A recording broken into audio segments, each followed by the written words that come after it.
Vamos a ver este ejercicio que en la sesión pasada no lo vimos tan de forma completa, solamente se los mencioné.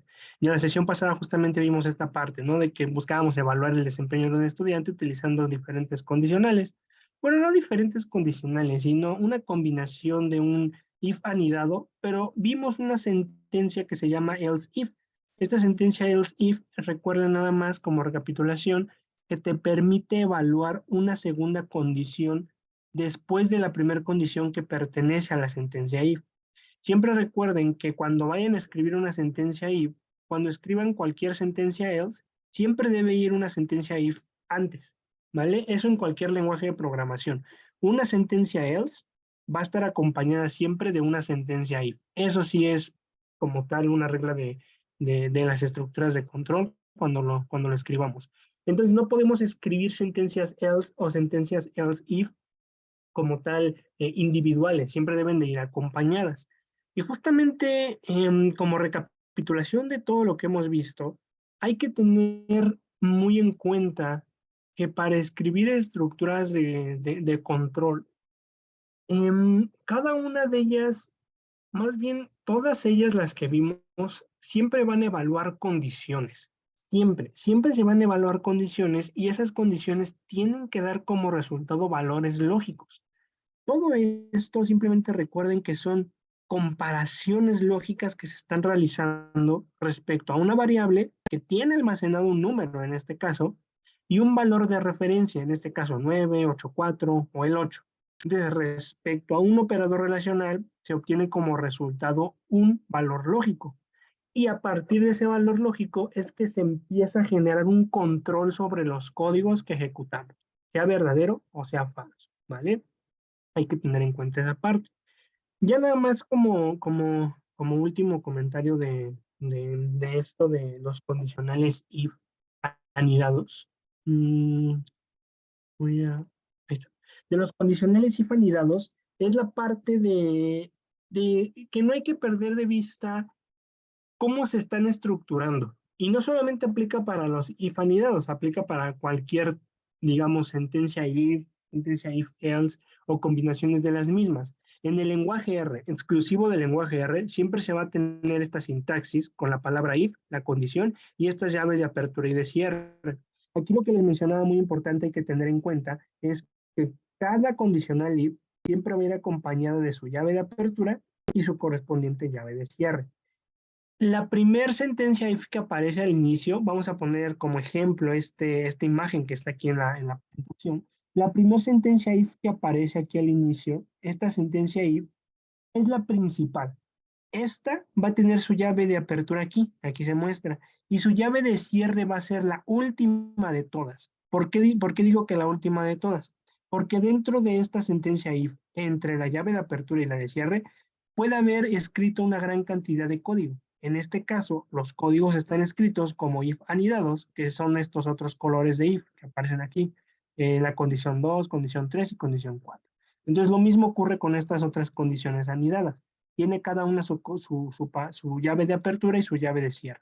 Entonces, una forma fácil de poder identificar estas llaves de apertura y de cierre, lo malo es que RStudio no maneja colores, es la posición en la que aparecen. Dense cuenta aquí que, por ejemplo, la llave de cierre de un condicional, de una sentencia if, siempre va a estar alineada con la sentencia if a la cual pertenece. Por eso aquí puse esta de color rosa y al final la de rosa acá, y está alineada. Vean, esta parte de aquí, si yo me muevo hacia arriba, va a estar alineada con esta sentencia if. Lo mismo con esta otra sentencia if de la condición 2, va a estar alineada con su correspondiente llave de cierre. Lo mismo para la sentencia if 3 y también para la sentencia if 4. Y lo importante es que vean que se genere esta parte. Esto que se muestra a la izquierda, donde dice bloque 1, bloque 2, bloque 3 y bloque 4, simplemente está indicando que esto pertenece a un bloque de código de un if o una sentencia if individual. Y cada vez que escribamos sentencias if anidadas, se va generando la indentación. Esto parece aquí como si fuera un triángulo, como que primero se va hacia adentro y luego hacia afuera, ¿no? Que se genera un tipo triángulo, más o menos por ahí lo podemos imaginar, y eso es la indentación como tal. En los lenguajes de programación es muy importante esa indentación. Entonces, como recapitulación final, hay que tener en cuenta las llaves de apertura y de cierre, cómo se escriben las sentencias, en este caso las estructuras de control, las palabras reservadas. Todo esto son condiciones que se van a evaluar y las indentaciones también son muy importantes. Y ya como comentario final también, la gran ventaja que nos otorga R es que maneja justamente estas llaves. En otros lenguajes de programación como Perl, en Bash e incluso en Python también, no se maneja una simbología o un símbolo que te permita indicar dónde empieza y dónde termina un bloque de código de alguna sentencia, if en este caso. Entonces ahí lo que sí debemos de tener cuidado son con las indentaciones, las separaciones que aparecen entre cada bloque de código. Ahí toma más relevancia. Aquí en este caso, como yo tengo las llaves, yo puedo incluso tener todas estas condicionales if hacia la izquierda, pegadas al mismo, a la misma parte del script, y no va a pasar nada, se va a ejecutar el código sin ningún problema, porque las llaves me permiten justamente controlar ese bloque de código. Es una de las grandes ventajas. Pero aquí sí les digo que no se vayan a confiar en que esto mismo que ocurre en el lenguaje de programación R no aplica para otros lenguajes de programación. Nada más hay que aprender de nuevo la sintaxis. La lógica como tal que maneja el lenguaje de programación es la misma, solo hay que aprenderse la sintaxis, ¿vale? Muy bien, y con eso entonces finalizaría las sentencias, en este caso if anidadas, que les digo, son muy específicas, se utilizan en casos muy específicos. A mí me gusta, como les mencionaba, verlas como estas llavecitas, donde, digamos, tenemos condiciones a evaluar y cada una de estas condiciones, si se va cumpliendo, se tiene una llave que abre un candado, como estos ejemplos que veíamos, ¿no? Si todas las condiciones se van cumpliendo, se abren los candados y se ejecuta el código. Y cuando una de ellas es falsa, pues simplemente no se evalúan las demás. Entonces, en este caso, me gusta verlas como candados, que me permiten determinar si algo se está cumpliendo dentro de mi código.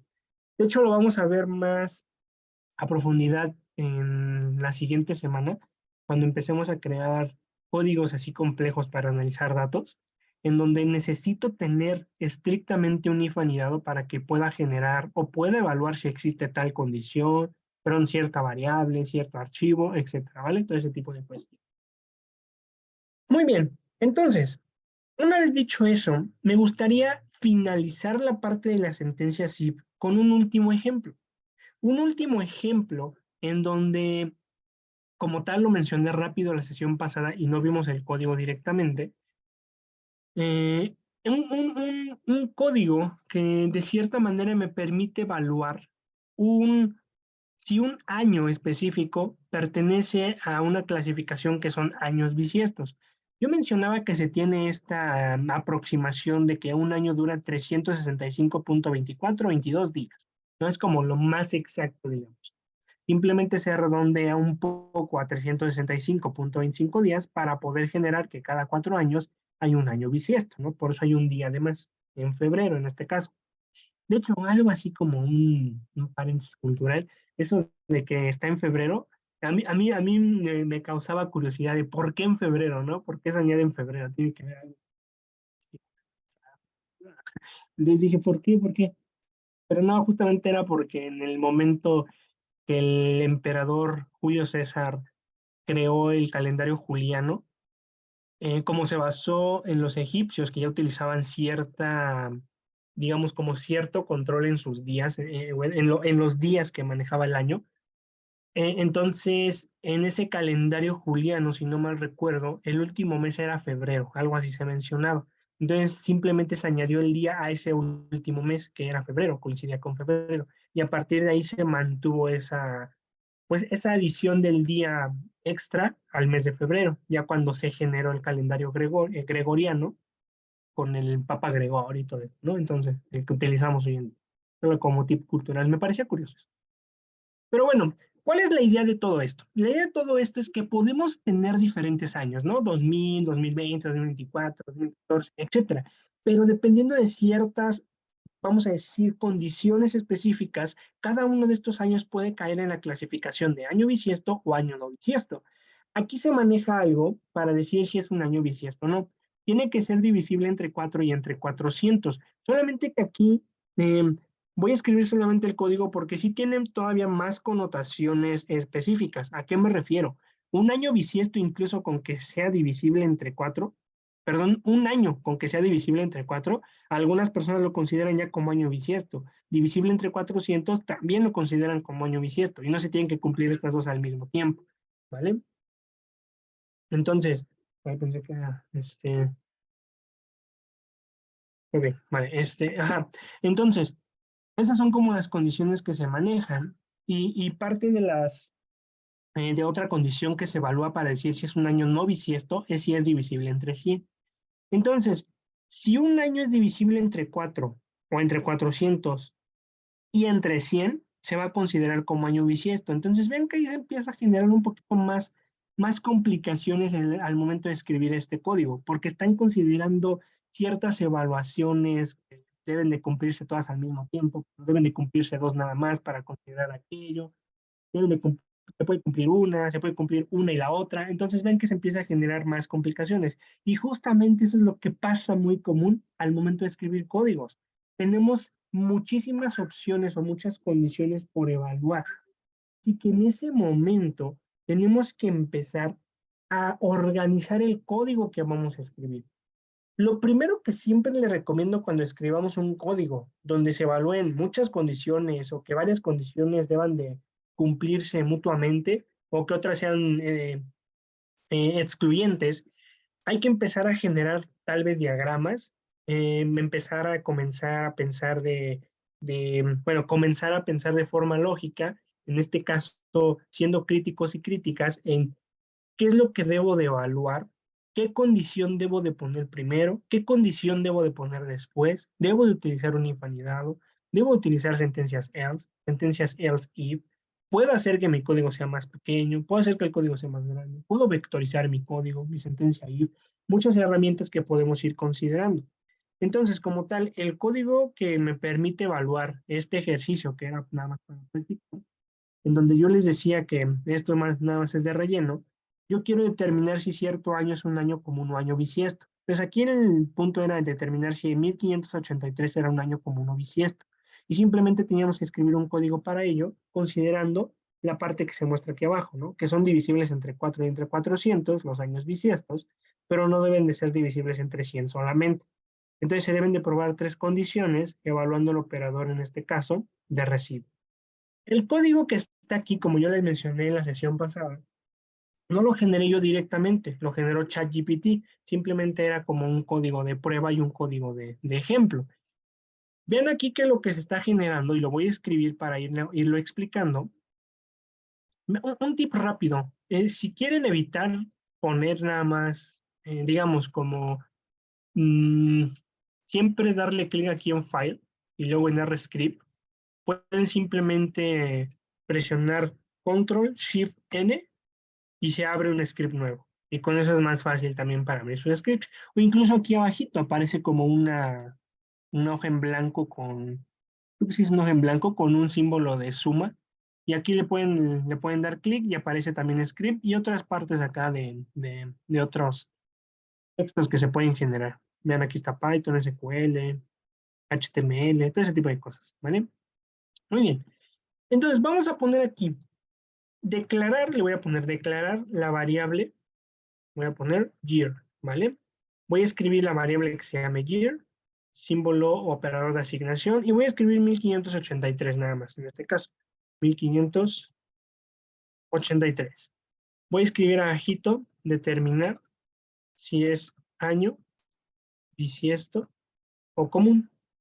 Voy a poner acá, o común.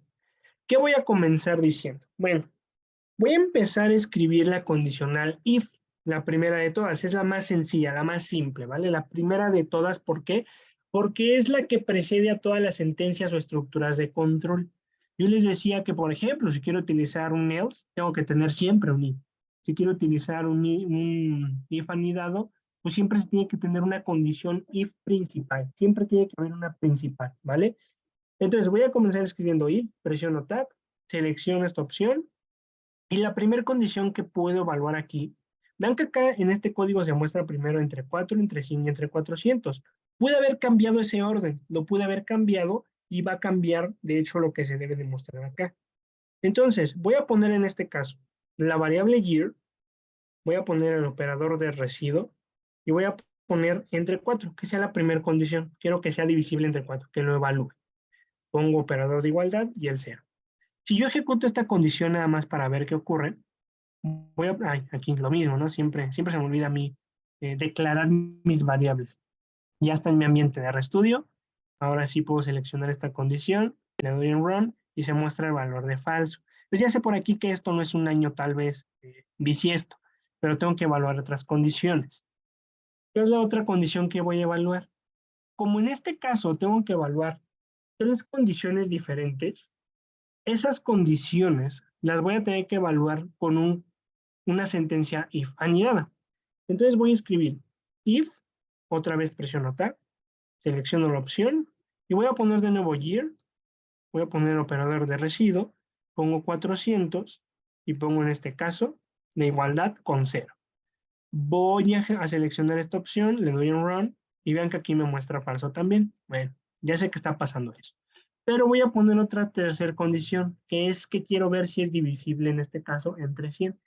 Y tal vez aquí vamos a empezar a ver algunos problemillas. Ya vamos a ver más adelante aquí por qué. Pero voy a escribir operador de residuo entre 100 igualdad a 0. Voy a ejecutar esto y en este caso me va a dar un valor de falso. Bueno, aquí en este caso todas me dan valores de falso, ¿vale? ¿Qué es lo que se muestra acá, no? Tengo todas estas condiciones. Yo aquí cambié el orden, cambié tantito el orden. Ahora, ya que tengo mis condiciones que voy a evaluar, lo que tengo que hacer después es determinar con base en esas condiciones si es un año bisiesto o no. Para poder hacer eso y poder determinar si es un año bisiesto o no, simplemente puedo escribir un carácter con la función print para que me muestre ese código. Pero ¿dónde lo voy a escribir? ¿Dónde debo de escribir ese código?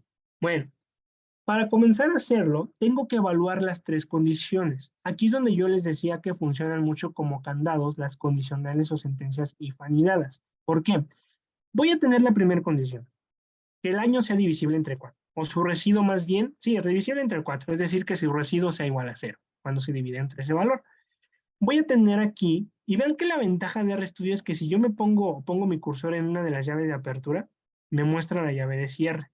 Vean, yo me estoy poniendo, por ejemplo, aquí nada más, y se ilumina la parte de acá. Pongo la segunda y se ilumina esta de aquí, pongo la tercera y se ilumina esta de acá. Entonces tengo que identificar su llave de apertura y su llave de cierre. ¿Qué voy a hacer? Si es divisible entre 4, directamente puedo decir que es un año bisiesto. Entonces, yo puedo colocar aquí un enter, colocar print, colocar paréntesis y colocar es un año bisiesto, ¿vale? Escribo eso. Ahora, voy a evaluar esta parte de acá. Si se cumple también la otra condición de que es divisible entre 400, pues también es un año bisiesto. Entonces voy a dar un enter aquí en esta segunda condición y voy a volver a escribir print, es un año bisiesto. Ahora, si se cumplen las 3 al mismo tiempo, también será un año bisiesto. Es decir, si recuerdan, yo les dije que en un if anidado, si yo llego a la tercera anidación, digamos en este caso al tercer if, y se evalúa como verdadero, eso quiere decir que las 2 anteriores son verdaderas. Entonces, en este caso, una consideración que se toma en cuenta para los años bisiestos es que sean divisibles entre 4, sean divisibles entre 400, y si también es divisible entre 100, pero cumplen las 2 anteriores, también lo voy a considerar como año bisiesto. Entonces, simplemente me pongo en la tercera condición, doy Enter, escribo Print, y vuelvo a escribir es un año bisiesto, ¿vale? Y listo, ya tengo esa parte. En este momento, como lo tengo escrito, yo no recomiendo que lo dejemos así. ¿A qué me refiero? Que esté todo junto. Yo lo que recomiendo hacer, y esto ya es como una práctica tal vez más personal, pero también lo he visto en algunos códigos, es intentar generar separaciones con líneas de código. Simplemente me pongo en el bloque de código o la última parte del bloque de código de alguna sentencia ahí y doy un enter. Escribo un enter, me voy aquí al otro print, un enter, y aquí pues ya tiene su separación. Y eso es lo que me permite separar el bloque de código con su sentencia if, si se dan cuenta. Como que es un poquito más fácil de leer esta parte, ¿vale? A que tengamos todo junto. Es una recomendación. Muy bien. Si yo ejecuto este resultado, yo lo que esperaría obtener, pues dependiendo del año, es algún resultado o no voy a esperar nada. Simplemente se va a ejecutar y no voy a obtener nada. Lo voy a ejecutar de prueba, nada más para ver qué pasa. Lo ejecuto, no se genera ningún error y lo que obtengo es justamente ningún resultado, ningún output. ¿Por qué? Porque justamente vimos que las tres condiciones aquí son falsas, ¿vale? Entonces, si yo voy cambiando el año, vamos a suponer el año 2024, creo que es un año bisiesto. Voy a ejecutar esta parte, la variable, vuelvo a ejecutar el script, le doy un run y se va a mostrar es un año bisiesto. Yo de cierta manera no sé hasta qué punto se ejecutó, porque yo tengo aquí los tres como año bisiesto, ¿no? Puedo poner algún código simplemente que me diga, se ejecutó hasta esta parte, como veíamos en una sesión, ¿no? Se ejecutó hasta esta sentencia if, se ejecutó hasta la segunda sentencia if, o puedo poner aquí otro print que me diga, es divisible, puedo poner, es divisible entre 4, ¿no? Puedo poner otra, digamos acá abajito, print, que me diga, es divisible entre 400. Y puedo poner otra aquí abajito, otra print, que diga, es divisible entre 100. Entonces ahí ya tengo dos bloques de código diferentes, dos líneas de código para cada sentencia if. Lo voy a ejecutar, le doy en run, y se muestra aquí, es un año bisiesto y es divisible entre 4. Entonces dense cuenta que se ejecutó hasta acá, hasta esta parte. Vamos a evaluar las condiciones nada más. La voy a seleccionar, le doy en run, es verdadero, voy a seleccionar la segunda, es falsa y la otra ya ni siquiera la evalúo, o bueno, puede ser porque esto es divisible entre 100 posiblemente, no, en este caso también me da falso. Entonces lo demás, como esta es falsa, ya no se va a ejecutar y se ejecutó hasta aquí. Entonces de esta manera también puedo tener un control sobre el bloque de código que se está ejecutando, porque aquí yo tengo las tres frases que dicen es un año bisiesto, si se dan cuenta. Al añadir esta parte que me permite diferenciar el bloque de código que se ejecutó, pues ya puedo saber por qué es un año bisiesto. Vamos a dejarlo así, es diferente al que está acá, ¿no? En esta parte. Vamos a dejarlo así, y en este caso, ahorita añadimos detallitos. Lo primero que, lo que quiero que veamos ahorita es que escribamos primero las sentencias if anidadas con esas tres condiciones, y luego empecemos a escribir las contrapartes. Ya tengo aquí mis tres condiciones a evaluar. Ya puse mis bloques de código correspondientes, ya le añadí ciertos detallitos, que es determinar más o menos entre qué parte se ejecutó mi código. En este caso se ejecutó hasta la primera condición, la que es divisible entre 4. Ahora me falta determinar cuándo no es un año bisiesto. Entonces, como yo tengo la información, yo les voy a ir diciendo que si esta condición principal, si es divisible entre 4, no se cumple, automáticamente yo puedo definir que es un año no bisiesto. Es decir, tengo que escribir aquí un else en caso de que no se cumpla la primera condición. ¿Dónde lo escribo? Pues en su correspondiente llave de cierre de esta sentencia if. Yo puse mi cursor aquí en esta primer llave, y esta primer llave es justamente la que corresponde con la llave de cierre de acá abajo. Se está iluminando. Entonces, el else o la sentencia else la tengo que escribir acá abajo. Voy a poner un espacio y voy a escribir else. Voy a poner la llave de cierre y de apertura. Doy un enter y voy a poner print y voy a escribir, no es un año común, ¿no? Es un año común. Bueno, sí, es un año común, le voy a poner. Le voy a poner más, es un año común. Entonces, si yo ejecuto esto, pues como sé que esta parte ahí se está cumpliendo, pues voy a obtener el mismo resultado. Voy a poner, vamos a suponer, a ver, voy a poner año 2020, le doy en run, voy a darle run en esto, vamos a ver, se va a mostrar también es un año bisiesto, 1585, 2023, según yo no es un año bisiesto. Vamos a ver qué pasa. Si yo lo ejecuto, yo esperaría dos cosas. O que tal vez voy a obtener aquí un falso directamente y voy a obtener este resultado, que es un año común, o no voy a obtener nada. Entonces aquí se mostró, es un año común, ¿vale? Se ejecutó esta parte, porque directamente ya no se cumple la primera condición. Ya no es divisible entre 4 el año 2023. Y de esa forma voy a poder ir modificando mi código. Ahora, Yo ya sé que si esta condición no se cumple, directamente determino que es un año no común, perdón, no es un año no bisiesto. Entonces le puedo determinar aquí, es un año común. ¿Qué pasa con las otras? Si yo evalúo esta como verdadera, se evalúa como verdadera, pero en este caso acá, digamos, se evalúa después la otra condición, yo puedo escribir aquí, en esta parte, que si esta no se cumple, yo puedo determinar acá que es un año bisiesto. También se puede decir eso, les digo, son como cosas o modificaciones adicionales que se van haciendo esto. Este ejercicio es como muy, pero muy específico. Simplemente lo que quiero que veamos aquí es que a cada condición que estamos escribiendo le vamos a añadir una condicional else, una sentencia else específica para poder decir lo contrario. Entonces, en este caso, de hecho, si nos vamos al código que está acá, yo puedo identificar, vean, de cierta manera, antes de seguir, eh, yo les mencioné al inicio que el orden de las condiciones afecta de cierta manera en los códigos la forma en que se van a ejecutar. ¿Por qué? Vean aquí este ejemplo. Vamos a verlo aquí nada más. Si las tres condiciones se cumplen, se va a determinar que es un año bisiesto. Si esta condición de acá no se cumple, pero se cumplió también, o se cumplieron las dos anteriores, se va a determinar que no es un año bisiesto.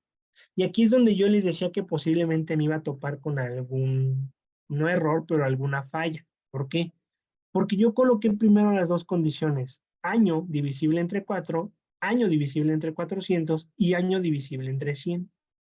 En este caso, el hecho de que yo tenga como segundo lugar el año divisible entre 100 me permite determinar de forma más sencilla si es un año bisiesto o no. ¿Por qué? Porque yo tengo la primera condición que me permite evaluar si es un año bisiesto. Si esta condición se cumple, se evalúa la segunda, y si esta se cumple, pero la tercera ya no, con que se haya cumplido la primera, pero es divisible entre 100, ya voy a determinar directamente que es un año no bisiesto. Entonces vean que las complicaciones se comienzan a generar también en la forma en que escribimos las condiciones. El orden también importa. Tal vez yo no le tomé mucha importancia en los ejemplos anteriores cuando los veíamos. Aquí simplemente era determinar el desempeño y puse, pues vamos a poner como primer condición o condición principal la calificación del examen. Pero en este caso yo les mostré un ejemplo donde todo esto lo hacíamos más sencillo, porque no importaba el orden como tal. En este caso, aquí el orden ya es importante. ¿Cuál es la condición que debo de evaluar primero? ¿Cuál es la que debo de evaluar después? ¿Y cuál es la que debo de evaluar al final? Con base en esa información también podemos determinar un código muchísimo más reproducible y también de cierta manera, vamos a decirlo, mm, que sea veraz, porque a veces se pueden ejecutar códigos que no necesariamente nos estén diciendo que un código se ejecutó porque alguna condición se cumplió justo como esperábamos. Es decir, imagínense que el año es divisible entre 4 y es divisible entre 100, pero no divisible entre 400. Si estas dos se cumplen, yo determino que es un año no bisiesto. Pero imagínense que mi código me dice que es un año bisiesto. Eso puede ocurrir. Y eso ocurre por la forma en que escribimos las condiciones. Entonces ahí la importancia de escribir ese orden o tener ese orden en escribir los if anidados también toma mucha importancia. Entonces simplemente voy a escribir, voy a cambiar ese orden, por eso les decía que aquí posiblemente iba a tener fallas. Voy a poner primero la de 100 y luego la de 400, ¿vale? Y aquí ya va a ser más fácil poder evaluar. ¿Por qué? Porque yo ya sé que la primera, si no se cumple, es un año común. Si la segunda o la primera, perdón, la primera se cumple y la segunda se cumple en este caso, pero la tercera ya no, es decir, llega hasta acá, voy a poder determinar aquí, en esta llave de cierre, un else que me diga que es un año común. Entonces voy a escribir aquí otro else, voy a poner las llaves, voy a poner print, voy a poner es un año común, ¿vale? Y listo. Ya tengo mi contraparte de la condición, en este caso, la segunda condición. Si se cumple la primera, se cumple la segunda y se cumple la tercera, pues ya tengo mi código acá. Si no se llega a cumplir la tercera en este caso, pues voy a tener que decir acá, aquí, que es un año. Perdón, aquí es un año bisiesto, según yo. aquí, que es un año bisiesto. No es cierto, es un año común. Vean, ahí es donde empiezan las... Sí estaba bien, porque era la de 100. Entonces, si esta no se cumple como tal, la tercera, aquí es donde tengo que escribir otro, else, ya pongo print, es un año, voy a poner común, ¿vale? Entonces, este código como tal, y aquí voy a poner 100 y aquí voy a poner 400. Este código como tal, cuando yo voy cambiando la variable año, va a poder generar diferentes resultados con base en lo que le acabo de escribir, ¿vale? Entonces, simplemente voy a poner, digamos, el año 1583, voy a ejecutarlo, le voy a dar en run en todo este código, y se va a mostrar es un año común. No sé en qué parte se ejecutó, porque tengo 3 años común aquí, ¿vale? Pero puedo poner un código que me permita decir se ejecutó hasta este punto, es divisible entre tal. Es decir, a cada else le corresponde un if. Entonces puedo empezar a generar iba a decir una trazabilidad. Puedo generar como un hilo sobre qué condición se está evaluando también en el else. Entonces digamos que yo puedo colocar aquí también otro print que me diga print es divisible entre 4 y 100, ¿vale? ¿Por qué? Porque si se está ejecutando esta parte, es porque se están cumpliendo las primeras dos, porque esta ya es falsa, ¿vale? La parte de acá, que corresponde al segundo if, yo le voy a poner print, es divisible entre 4. Y aquí es donde sí es que aquí era la falla, porque si aquí se está como tal cumpliendo esta parte, tendría que ser, es un año bisiesto, es lo que son las fallas. Es divisible entre 4, ¿vale? Y acá le puedo poner otro print, y vean que esto ya es más complicadillo. Print, y le puedo poner también, no es divisible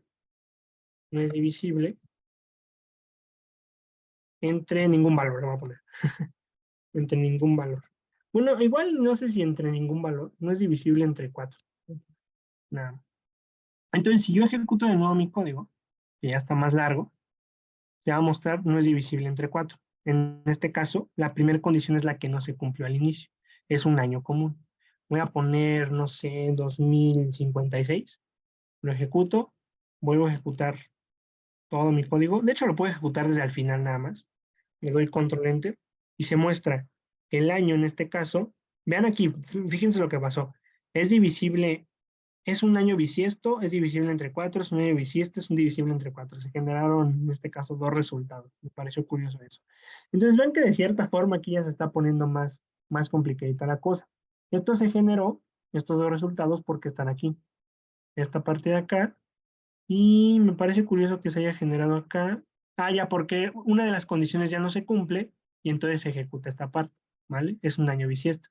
Entonces vean que ya estamos como generando códigos más complejos donde puedo empezar a tener también como un hilo sobre qué parte del código se está ejecutando respecto a qué condición. Esto que estoy haciendo no es tan recomendable, digamos, no es como que mm, pueda yo, no es muy común colocar tantos print en un código para cada if y para cada else. Eso de cierta forma me permite ver que el código es correcto. ¿Por qué? Miren, este resultado que se obtuvo con el año 2056, se obtuvo lo mismo. Se obtuvo lo mismo, que justamente es un resultado que me podría decir que el código está escrito bien. Yo sé que el año 2056 es un año bisiesto. ¿Cómo lo determino? Por la primera condición, que es divisible entre 4, y se ejecuta todo este código, ¿vale? Y aquí está el resultado. Pero estoy mostrando acá abajito lo mismo. Ese mismo corresponde porque al momento de evaluar las otras condiciones, alguna de ellas no se cumplió. En este caso, la que no se cumplió fue la segunda. Y se va a ejecutar el correspondiente else de esa segunda que está acá. Es un año bisiesto y es divisible entre 4, que es lo mismo que estaba acá arriba. Entonces ven que me permite tener justamente como esa conexión entre el if y el else para saber si mi código es correcto. De esa manera podemos utilizar esta combinación entre diferentes prints en un if y en un else, pero no es muy recomendable que se haga, ¿vale? No es muy recomendable que se haga. Entonces ahí ya simplemente es ir variando los códigos, ir variando los años y se va generando diferentes resultados, ¿vale? Vamos a evaluar uno, a ver si es cierto que es correcto. Algo que normalmente es muy común hacer es tener algunos años de prueba o algunos elementos de prueba. El 2056, por ejemplo, ya vimos es bisiesto. Vamos a poner el 2006. Voy a poner el 2006 a ver si se cumple esto. Si no se cumple es porque el código está mal escrito y se tienen que hacer modificaciones, que es algo que puede pasar. Voy a poner 2006, le voy a dar un run, me voy a ir hasta abajo de todo este código, le doy control enter y me dice, es un año común, no es divisible entre 4. Año común aquí yo lo puse como año no bisiesto, ¿vale? Ahí nada más es la parte que puse yo como diferencia. Entonces el año 2006 no es bisiesto. Vamos a hacer una última prueba, el 2018. También tiene que ser no bisiesto o común. Voy a poner acá entonces 2018, le voy a dar un run para sobreescribir la variable y ejecuto mi código. Y me muestra también, no es un año común, no es divisible entre 4, ¿vale? Y de esa manera puedo ir generando códigos como estos, anidados, con if-else, diferentes condiciones y una forma, vamos a decir, entre comillas, de poder determinar el camino que está siguiendo mi código, utilizando estas combinaciones de print, ¿vale? Voy a pasarte este código aquí por el chat, nada más para que...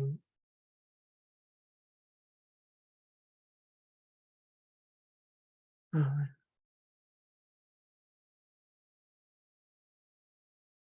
un momento.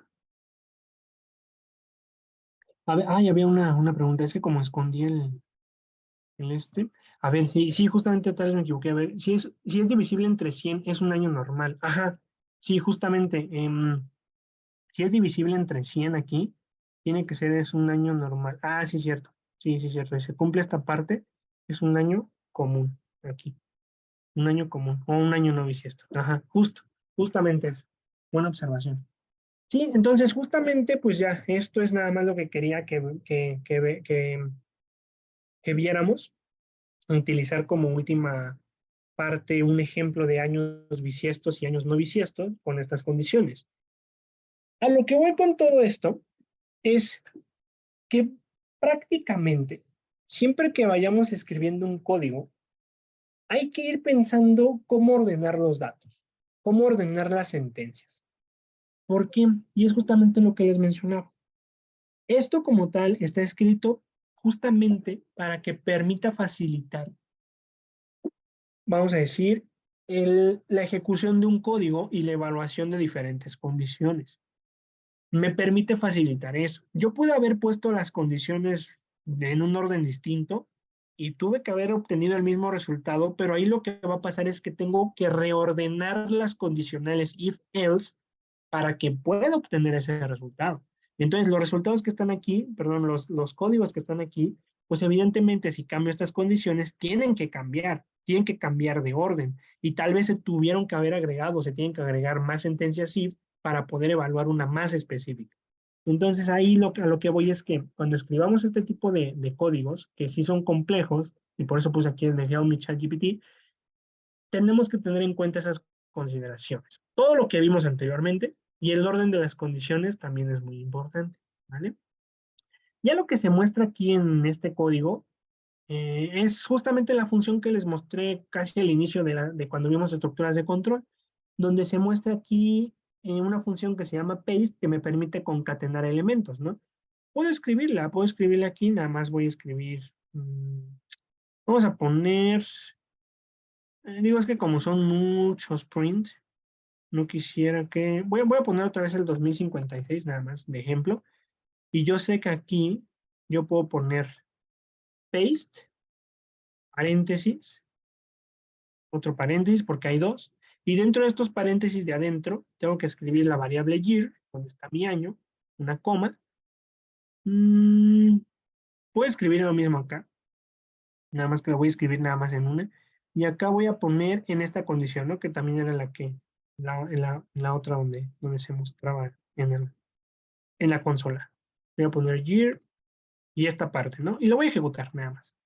Voy a ejecutar la variable year, voy a ejecutar el código, Y lo que se tiene que mostrar es esto, ¿no? Es un año bisiesto, 2056 es divisible entre 4, 2056 es un año bisiesto, y esto se muestra doble justamente por lo que les decía, ¿no? Que se tiene como que esa conexión entre el if y el else, el utilizar diferentes funciones print, que les digo, no es tan común verlo así, justamente por esta duplicación de código, ¿vale? Pero me permite de cierta forma tener o decir que el código está escrito correctamente, ¿vale? Muy bien, no sé si hasta aquí hay alguna duda, alguna pregunta, todo bien, Claudio, con esto, o confundí, porque sí fue creo que un poco más extenso este. No, todo bien, ok. Ok, vale, vale. Bueno, con eso termino entonces la parte de las sentencias if anidadas y nada más quiero mostrarles, ya para pasar al siguiente tema, a la siguiente estructura de control, son unas recomendaciones. Mm, Esta pregunta que pongo como encabezado de cómo puedo aprender a pensar de forma lógica, la coloco porque cuando aprendemos un lenguaje de programación, lo que se nos dificulta en la mayoría de los casos es tener o saber el orden del código y la sintaxis del código. La sintaxis del lenguaje de programación se puede aprender simplemente leyendo un poco más en diferentes cursos, con ChatGPT, por ejemplo, pero la sintaxis es específica de cada lenguaje de programación. La sintaxis me refiero simplemente al orden correcto y la manera correcta de escribir una función, una sentencia if-else, el orden correcto de asignar una variable, un número, perdón, a una variable. Eso es la sintaxis como tal.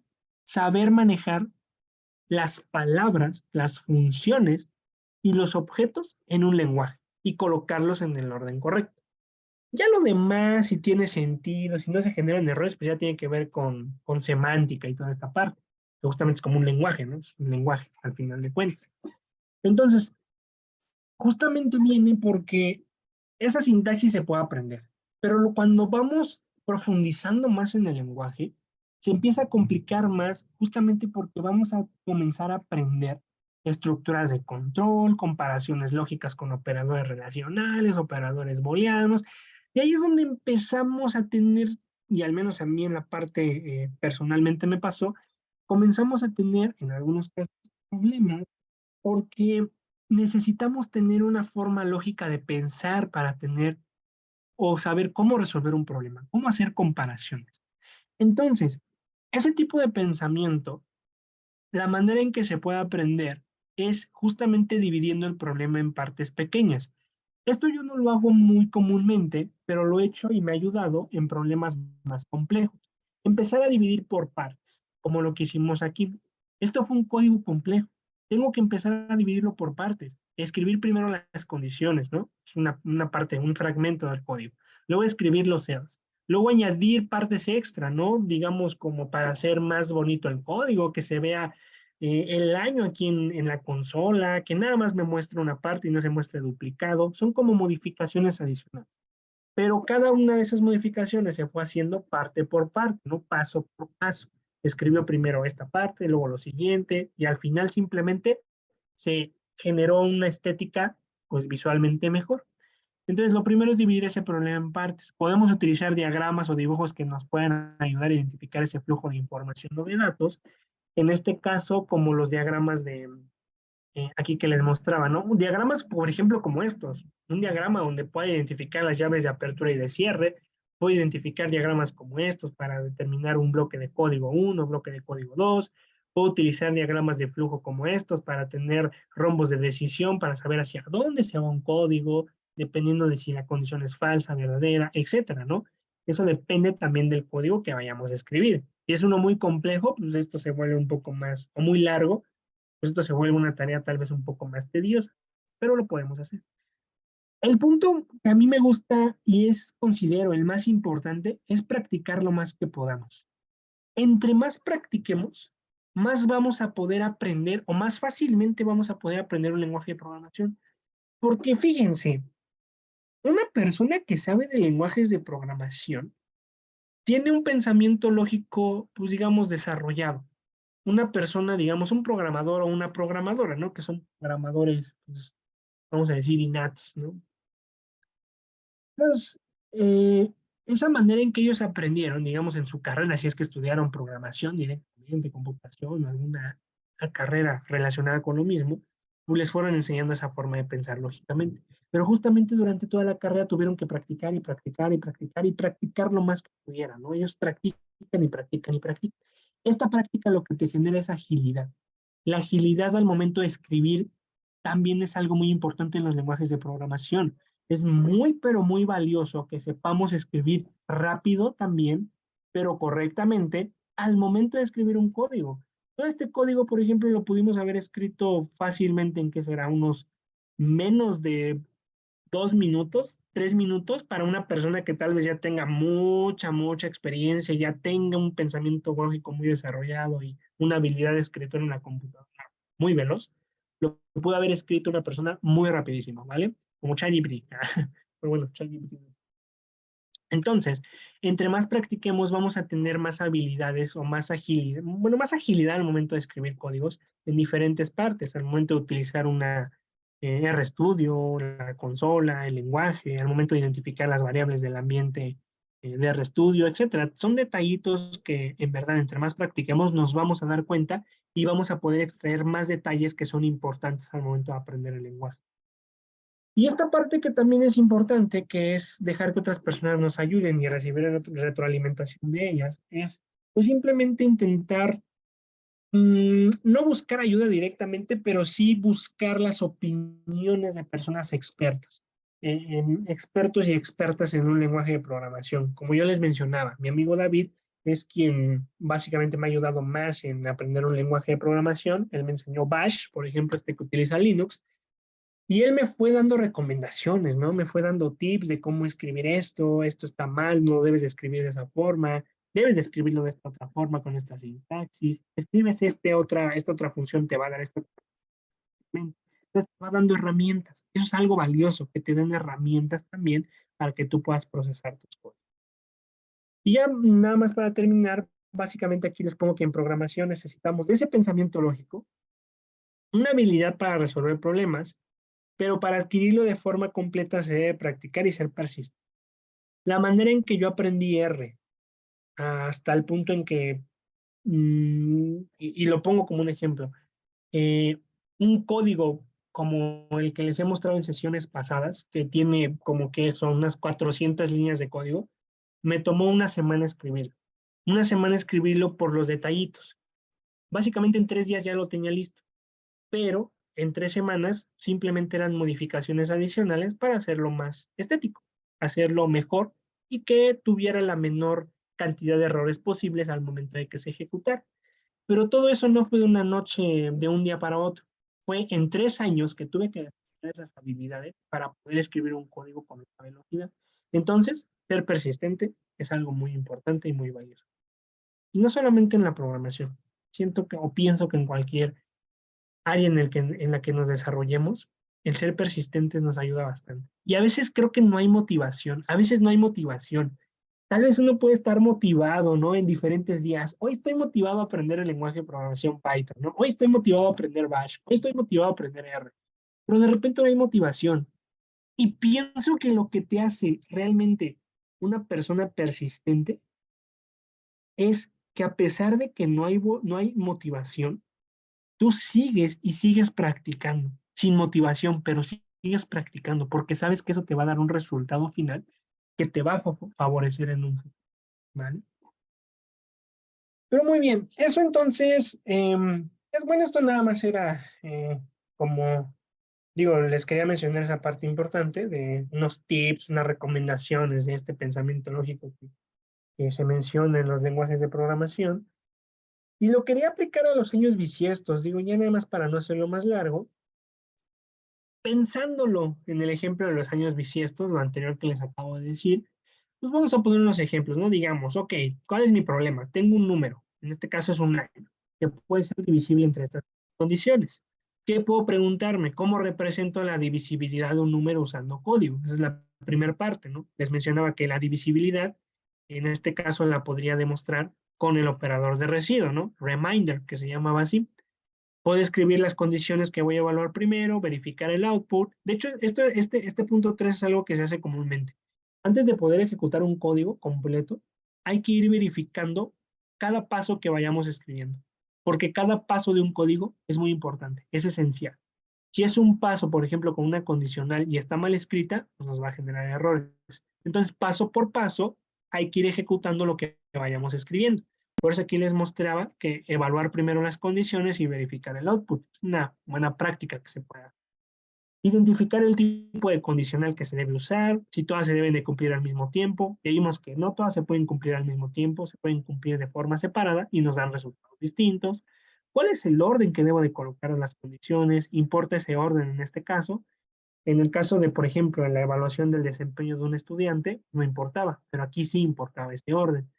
¿Qué sentencias debo de utilizar? Else, else if, combinaciones de las mismas para que funcione el código. Tengo que realizar pruebas con el código que vaya escribiendo e identificar esos errores que vaya obteniendo, ¿vale? Entonces, cuando escribimos códigos por primera vez, cuando les decía, es que es muy común que nos salgan errores.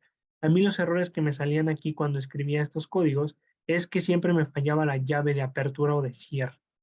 A veces no la escribía la de cierre. Entonces, digamos, voy a borrar una de ellas, lo voy a ejecutar, y cuando lo ejecute me genera un error. Entonces ahí ya tengo que empezar a tener también más práctica para poder resolver ese tipo de errores. Eso también con práctica. Entre más practiquen, más errores les van a salir. ¿Y eso qué tiene de bueno? Pues la gran ventaja es que entre más errores les salgan, van a poder identificar cómo está funcionando el lenguaje y de cierta manera van a comenzar a pensar en lo que les mencionaba en una sesión, que ya no van a esperar que un código completo se vaya a ejecutar y les vaya a dar un resultado pues a la primera, sino que tienen que comenzar a fragmentar el código y comenzar a esperar cuál es el resultado. ¿Qué espero de un fragmento de código? ¿Qué espero de ejecutar nada más esta función? ¿Qué espero, por ejemplo, de ejecutar una condición? ¿Qué esperaría yo de ejecutar nada más dos condiciones a evaluar, ¿no? Dos if anidados? ¿Qué voy a esperar de eso? Entonces, eso también se puede obtener al momento de visualizar errores. Por aquí el error, digamos, me está diciendo, mira, hay un error inesperado en la sentencia else y que me está diciendo que el error está aquí. Nada más me dices, me da esta información. ¿Cuál es el error? Pues el error en este caso, como yo ya, digamos, tengo la ventaja de que eh, puedo generar errores y luego solucionarlos de cierta forma, puedo saber que lo que pasa es que falta una llave de cierre.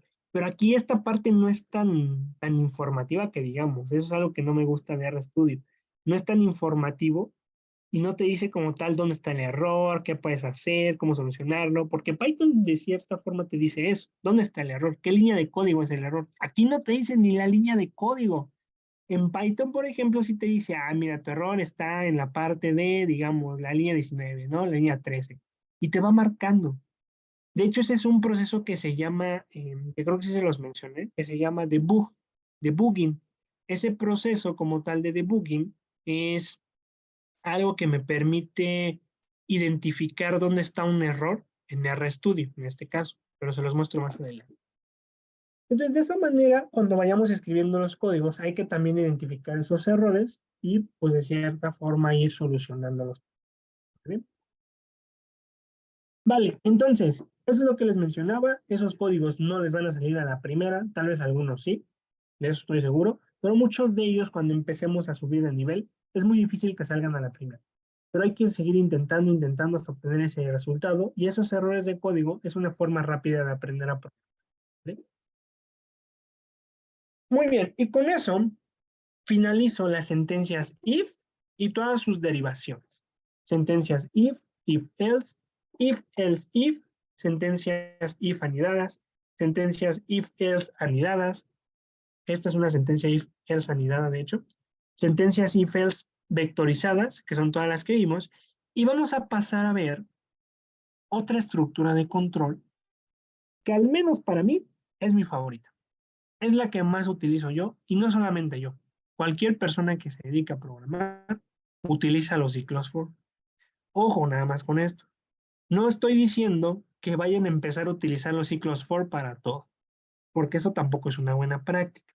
Algo que he visto y que me pasa a mí también es que queremos empezar a utilizar las estructuras de control a diestra y siniestra, ¿no? Para resolver cualquier problema.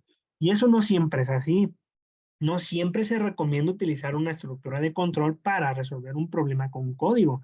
Hay que evaluar cuál es la mejor, en este caso, eh, herramienta que me permite resolver el problema. Y si tengo otra herramienta que me facilita el código y me evito utilizar estructuras de control, pues siempre me voy por la más simple, la más sencilla. Siempre hay que irnos por lo más simple, ¿vale? Eso sí. Pero la que les voy a presentar ahorita es una estructura de control que se llama ciclo for, o en algunos casos la van a conocer o la van a ver como loop, un loop. ¿Qué quiere decir esto? Bueno, hay que ver el diagrama de flujo que se está mostrando aquí en pantalla. El diagrama de flujo también tiene un rombo de decisión.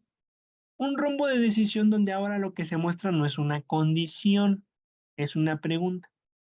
La pregunta que se está mostrando aquí es, bueno, aquí faltó nada más la palabra es.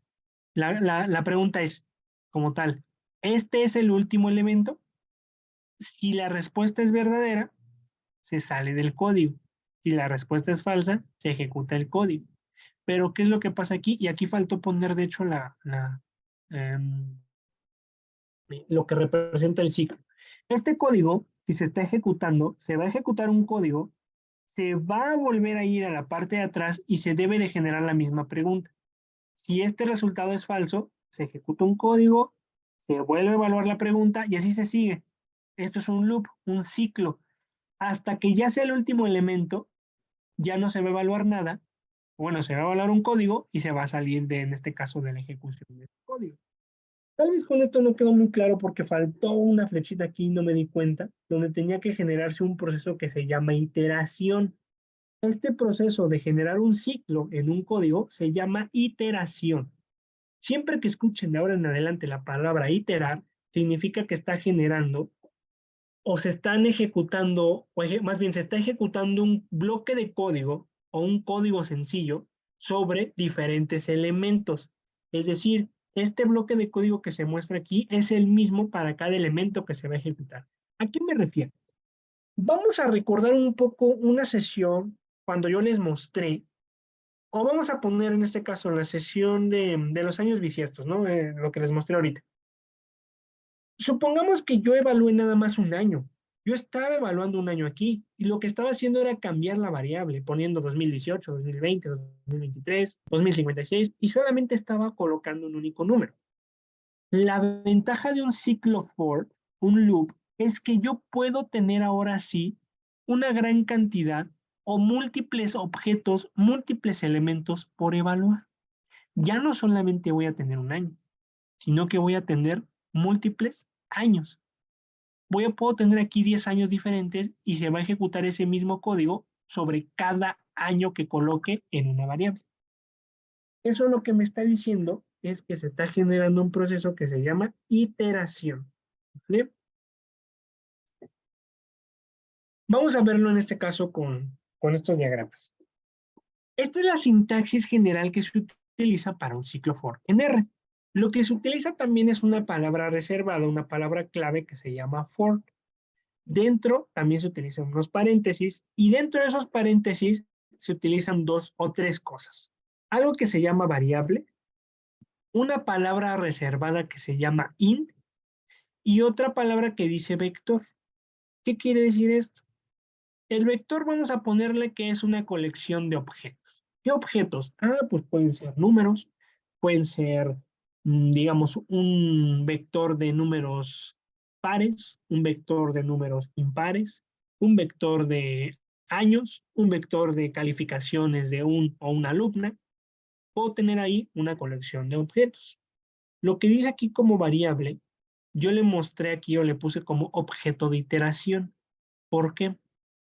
Cada valor o cada elemento que esté en mi vector se va a transferir o se va a guardar, entre comillas, en una variable que le voy a llamar una variable dinámica.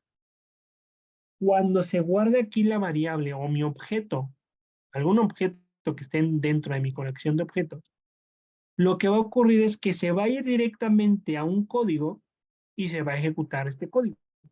Entonces, una vez que se ejecute el código, aquí es donde este ciclo for evalúa si dentro de esta colección de objetos hay más elementos por evaluar. Y es la pregunta que estaba acá. ¿Es el último elemento? Si todavía quedan objetos por evaluar, va a ocurrir el mismo proceso. Va a pasar el elemento de aquí del vector a la variable y se ejecuta el código. Se hace la misma pregunta. Si falta otro objeto, vuelve a tomarlo del vector, lo mete a la variable, se ejecuta el código, toma otro valor, lo mete a la variable, se ejecuta el código y así se sigue. Se sigue hasta que termine con la colección de objetos o con la cantidad de objetos, números, caracteres, etcétera, que hayamos puesto aquí, ¿vale? A eso se le llama una iteración y por eso se les conocen como ciclos. La iteración como tal se está generando en la colección de objetos, en cada objeto individual. Y el ciclo se está generando, o el ciclo es como tal todo el proceso completo, ¿vale? El ciclo for, o el loop. Vamos a verlo con un ejemplo. Vamos a suponer que tengo una variable que le voy a llamar obj, ¿no? Como abreviación de objeto. Y tengo una colección de objetos, en este caso va a representar un vector que tiene desde el número 1 hasta el 16, ¿no? 1, 2, 3, 4, 5, 6, hasta el 16. Vamos a hacerlo en R. Voy a poner acá, abajito, voy a poner ciclo for, que en este caso también se conocen como loops, ¿vale? Los loops. Voy a poner loop nada más. Voy a poner lo siguiente. Voy a generar una variable, declarar variable obj. Voy a poner obj aquí. Ah, vean aquí. mmm, Algo interesante que no sé si se alcanza a ver aquí en mi script, pero cuando doy un enter, el enter se está generando con indentación. Esa indentación se está generando justamente porque aquí en esta parte, si recuerdan, borré una llave de cierre. Entonces RStudio está identificando como que falta algo arriba. ¿A qué voy con esto? Que si vemos que nuestro código o nuestro script, cuando damos enter, se genera una indentación y ya estamos fuera del código anterior de las sentencias if, else, etc., significa que el código anterior le está faltando algo. Todavía lo que vayamos a escribir adelante podría leerse como parte de las sentencias if. Y eso tiene muchos problemas, porque si todo un bloque de código o todo un código después de todo esto que escribimos se lee como parte de sentencias if, pues vamos a generar errores. Y eso no es muy recomendable. Pues hay que tener en cuenta eso. ¿Vale? Pero bueno, nada más era como un tip rápido de lo que estaba pasando ahorita. Se me olvidó completar con la llave de cierre. Voy a poner entonces ciclo for, que son los loops, y voy a poner declarar, en este caso, variable obj. Voy a poner obj, operador de asignación, y aquí le voy a poner una secuencia de números que vaya del 1 al 16. Puedo escribir con la función concatenar 1, 2, 3, 4, 5, 6 hasta el 16, eso no es muy recomendable. Yo les recomiendo que pongan 1, 2 puntos, 16. Y ya tengo mi secuencia de números con una sintaxis más fácil de interpretar. Voy a poner entonces acá abajito. Ya tengo aquí mi objeto, mi colección de valores, un vector. Y lo que voy a escribir es lo siguiente. Lo que dice acá, ay, me fui muy rápido acá. En la parte donde yo les mencionaba que dice una palabra que es vector, van a aparecer justamente cuando escribamos la sintaxis o la palabra for. ¿Cómo puedo obtener o cómo puedo comenzar a ejecutar un ciclo for? Voy a poner determinar, voy a poner más bien sintaxis de un ciclo for. Voy a escribir la palabra en minúsculas for. Vean que aquí también me genera una serie de opciones. La primera, la que dice snippet, es la que me sirve a mí. Voy a seleccionar esa opción y vean que lo que se completa es justamente con lo que estaba en la presentación. 3 palabras aquí. Una que dice vector, una que dice int y otra que dice variable. Lo que dice vector quiere decir que ahí debemos de escribir nuestro vector o nuestra colección de objetos. En este caso, la variable obj. Así que lo que debo de escribir ahí es la palabra obj, que corresponde a mi variable que voy a evaluar, los objetos que voy a evaluar. La palabra reservada ahí, que no la expliqué, lo que representa o lo que te permite hacer es que cada objeto que se guarde en mi vector lo va a transferir a la variable. Por eso está aquí en medio la palabra in. Es decir, lo que está en el vector, más bien, la variable o el objeto de iteración que está en el vector, ¿vale? Por eso está aquí esto. Me permite conectar mi colección de objetos con la variable dinámica o el objeto de iteración, ¿vale? Así que eso lo dejamos así. Esto no lo modificamos. La palabra in no la modificamos. Lo que vamos a escribir donde dice variable, podemos dejarlo tal como está, pero yo voy a poner un nombre. Voy a poner dim. ¿Por qué dim? Porque se me ocurrió simplemente en ese momento en la presentación. ¿A qué voy con todo esto? Que la variable, o lo que dice aquí, podemos colocar el nombre que nosotros y nosotras queramos. Solamente que se recomienda que se genere un nombre que sea representativo de los datos que se van a ir almacenando ahí. En este caso yo puse dim para generar un nombre de una variable sencilla, ¿no? Nada más. Puedo escribir si quiero ahí, no sé, laptop. Puedo escribir, no sé, en este caso lluvia. Puedo escribir mi nombre también si quiero, sin ningún problema. Puedo escribir cualquier otro objeto que se me ocurra, mouse, y eso va a permitir que cada objeto que esté guardado en mi variable obj, que declaramos acá arriba, se va a almacenar en una variable que yo le puse ese nombre, a mí se me ocurrió tal vez porque a mí me gustó, y esa variable es la que se va a utilizar en el bloque de código de abajo. Entonces le voy a dejar en dim, y después la otra parte que debemos de ver es que abajito aparece justamente lo mismo o muy similar a la sintaxis de una sentencia if o else. Se tiene estas llaves de apertura, de cierre, una línea de código que me permite ejecutar un bloque de código. Ahí es donde debo de escribir todo. Vamos a comenzar a ejecutar este ciclo for. ¿Cómo se ejecuta y cómo se maneja? Voy a escribir exactamente exactamente lo mismo que una sentencia if, un bloque de código. Voy a poner print, voy a poner paréntesis, y ojo aquí, siempre que vayamos a utilizar un ciclo for, ya vimos que el objeto o la colección de objetos se coloca en el lado derecho, se tiene la palabra in, que va a conectar a la parte izquierda, que es la variable dinámica, ¿vale? Esa variable dinámica es la que se debe de utilizar dentro del bloque de código. Voy a poner nada más la palabra dim de nuevo. Voy a escribir eso, esa sintaxis, y vamos a ver qué genera. Voy a ejecutar mi variable y voy a ejecutar mi ciclo for. Y vean lo que se muestra en consola. Se está mostrando cada uno de los números que tiene dentro esa variable dim, esa variable obj, perdón. Se muestra el 1, el 2, el 3, el 4, el 5, hasta el 16. Y justamente mi variable tiene desde el 1 hasta el 16.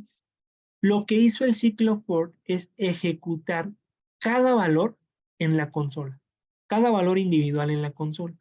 Yo sé que esto nada más es un vector, porque aparece siempre ese número 1 entre corchetes. Cada valor representa un vector individual y se está mostrando en la consola.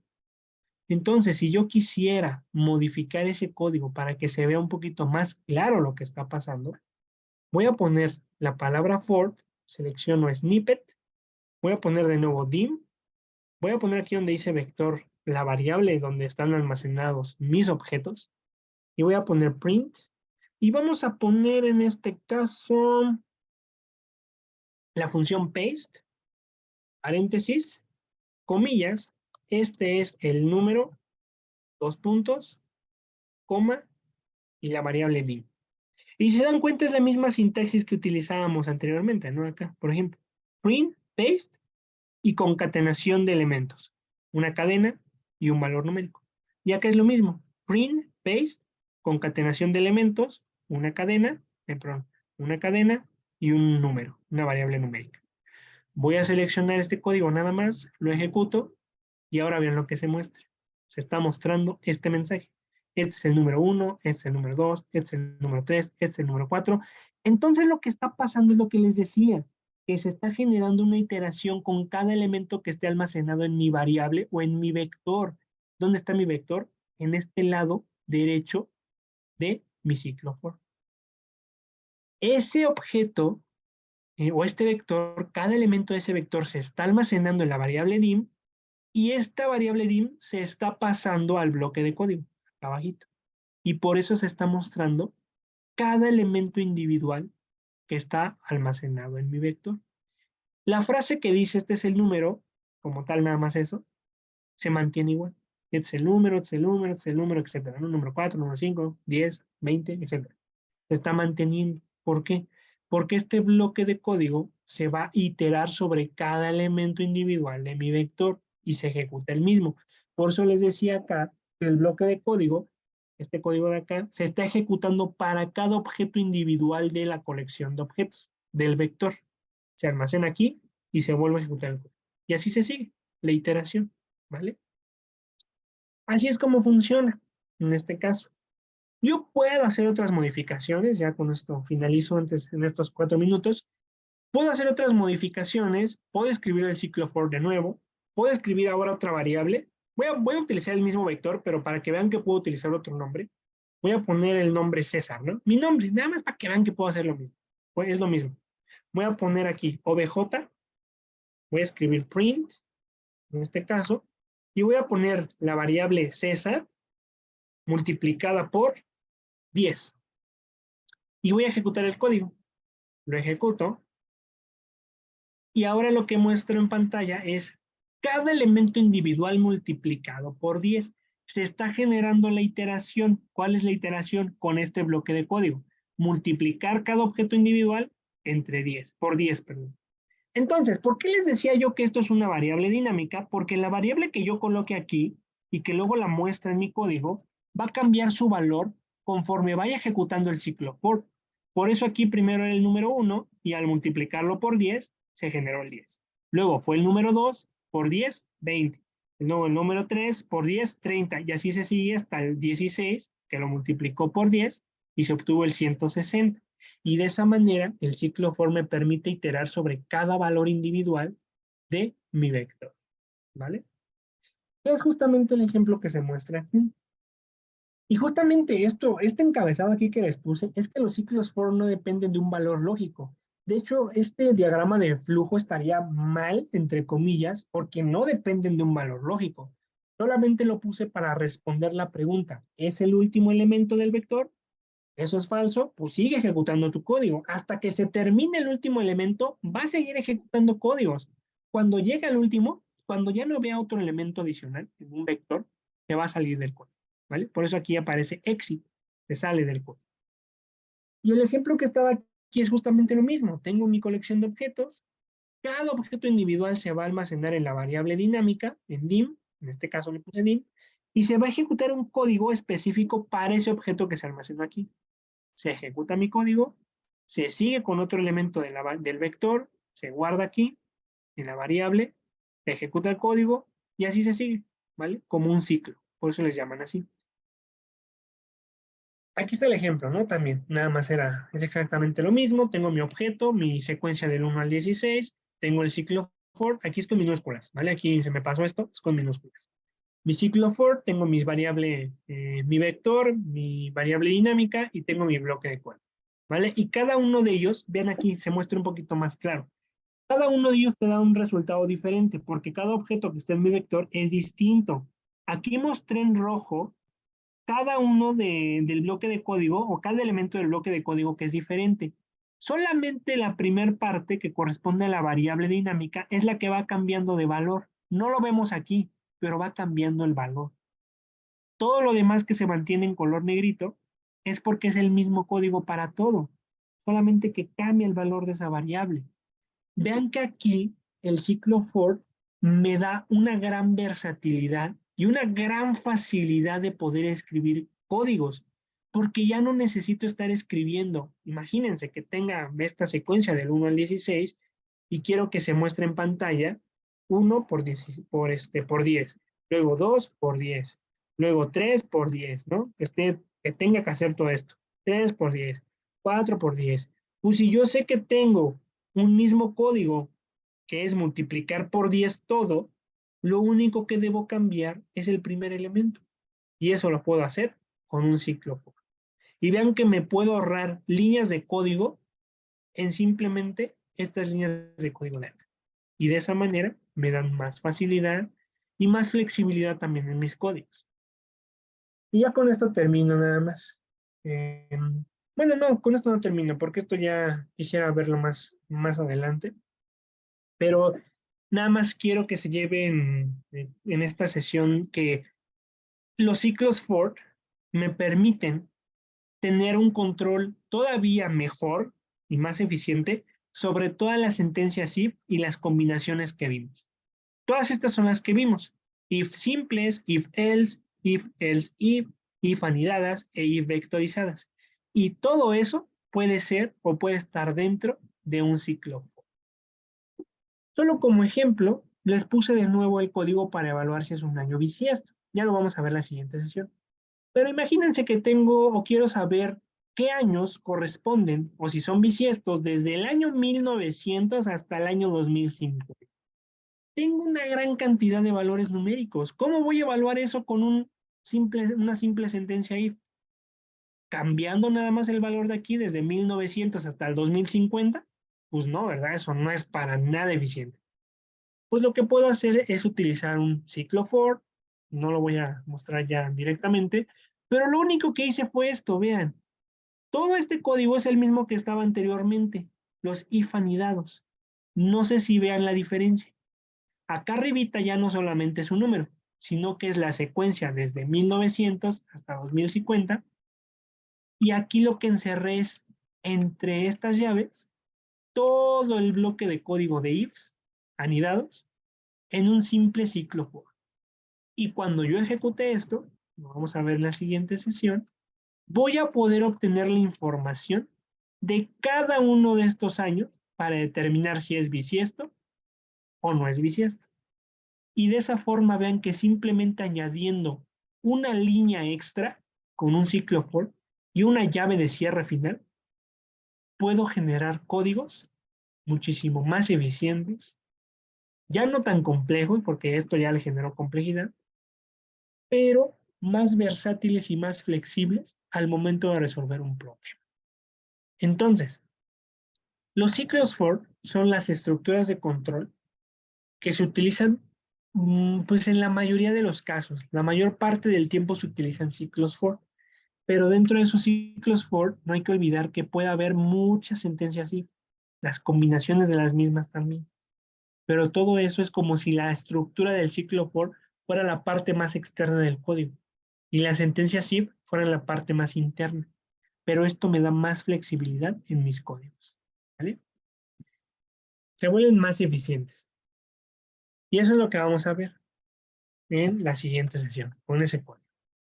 No sé si hasta este punto hay alguna duda, alguna pregunta o todo bien. ¿Todo va bien? Todo bien, César, gracias. Vale, vale. Entonces, la siguiente sesión continuamos viendo esto. La idea de la siguiente sesión es que terminemos de ver ciclos for y terminemos también de ver esto que se llaman sentencias break y sentencias next. Ah, y me falta la sentencia continue. Son 3 sentencias. Estas ya son más rápidas porque ya se van a utilizar directamente sobre la estructura de las sentencias, de todas las estructuras de control que vimos. Ya nada más, digamos, eh, como un spoiler, una sentencia break te permite detener un código de forma abrupta. Es decir, si ves que se cumple una condición, lo puedes detener tú de forma manual. Puedes decir, ok, se está cumpliendo una condición, pero no quiero que se ejecute para ese valor en específico, me puedo saltar ese valor con una sentencia next.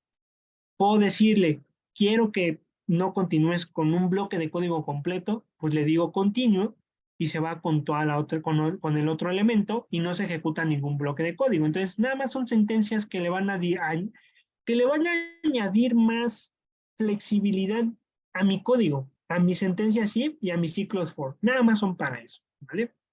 Pero eso lo vamos a terminar de ver la sesión del viernes y como les mencioné, la siguiente semana nos vamos a meter directamente a generar puros scripts. A ver si este fin de semana les mando unos ejercicios nada más para que los puedan practicar, para que la siguiente semana entremos con todo ahora sí, ¿vale? Entonces,